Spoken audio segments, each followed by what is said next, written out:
गेली 35 वर्ष झालं हा विद्यमान आमदार जयंत पाटील यांचा मतदारसंघ आहे असे म्हणतात. आता ते अष्टपदी काहीतरी करणारच म्हणतात. खरे यांनी या 35 वर्षामध्ये गेले काहीच केलेलं नाही. आमदारकी आली की खासदारकी आली की एवढंच म्हणायचं, आज तुमच्या घरातली गावातली 4 पोरं कामाला घेतो, उद्या त्यांच्या घरात. ह्यांनी फक्त मोठ्यांचीच कामं केली, सर्वसामान्य माणूस ह्याच्यात कुठेही नाही.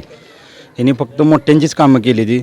ह्यामुळे आम्हासनी आता बदल हवा आहे, कारण नवीन चेहऱ्याला संधी द्यायची एक आमचं असं म्हणणं आहे की आम्ही ह्यावेळी परिवर्तन 100% करणार आहे.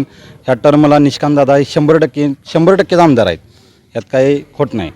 म्हणजे मोठ्यांचीच ती कामं करतात असा आरोप तुम्ही का करता? आमच्या गावातला तुम्ही जर इतिहास बघितला तर इथं कुठंही सर्वसामान्याची मुलं कामाला नाहीत.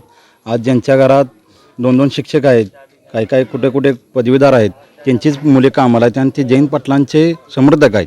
त्यांचीच कामं होतात. सर्वसामान्याच्यात कुठेही कामं झालेली नाहीत. हे आमचा त्याबद्दल त्यांनी विरोध आहे. नवनवीन अपडेट्ससाठी डिजिटल कोल्हापूर चॅनेल फॉलो करा.